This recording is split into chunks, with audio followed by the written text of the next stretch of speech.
John's Coombs here with James Wilson, Dr. James Wilson. James, I understand that the adrenal quartet system you use is very helpful for women with menopause. John, I was surprised at that. I didn't design it for that, but I was surprised because we started getting women coming back and saying, oh, my PMS is so much better. And when I started, and then my perimenopause was better. Then my menopause is better. And I started looking at that. And of course, then I started understanding, oh, of course, the adrenals has more than 50% of the testosterone. It has about 40% of the estrogens and the progesterone. And so no wonder that they're getting such relief. As a matter of fact, then, over a period of about 3 or 4 years, physicians and pharmacists led me into a new understanding of, if you're going to look at perimenopause, PMS, and menopausal women, look at the adrenals first before you look at anything else.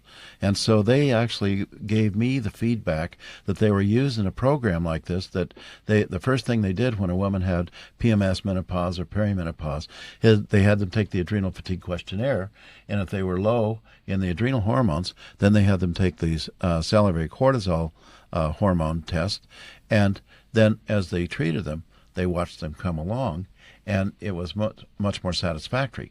Now, the compounding pharmacists use a lot of hormone replacement, and what they found is they could use much less if they were treating the women for particular conditions, which they usually were. They could use much less over time of the hormones, and sometimes drop the hormones altogether. Other times they'd only need a tenth of what they were using, because once the adrenals are working more completely, they didn't need to add them. And you can see, if you're a compounding pharmacist or you're a doctor trying to treat hormones, they come in, oh, it seems like she's low estrogen, so let me give her some of that. Oh, seems like she's low progesterone, so I'm going to add that in there. Oh, maybe she's a little DHEA. Let me add some DHEA in there. Now it sounds like she's low testosterone. Let me add some low testosterone. So it's a little bit like trying to treat a wagging tail on a dog.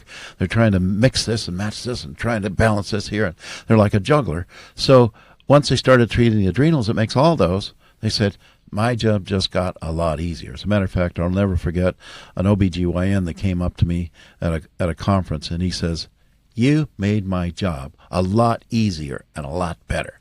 And I said, I did? He said, yeah.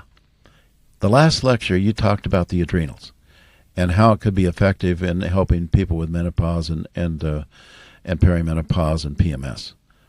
So I thought, I'll give it a try. He says, I can't tell you how it simplified my practice. It's made it so that I have that as a primary way that I start treating it, and then after a couple months, then I start adding, if I need to add any hormones at all. And not only am I treating more pervasively, that I'm treating now the whole person instead of just the signs and symptoms of this hormone, the signs and symptoms of that hormone. I'm now treating the more complete person, and it's a lot more successful. I've got a lot more happy women, and what I'm finding is I'm taking care of signs and symptoms the women didn't even realize they had before they came in. So by treating the hormone, the adrenal glands, the body is then naturally producing the various hormones that are necessary to deal with perimenopause or menopause. Absolutely. Brilliant. Very exciting. Thank you very much, James Wilson.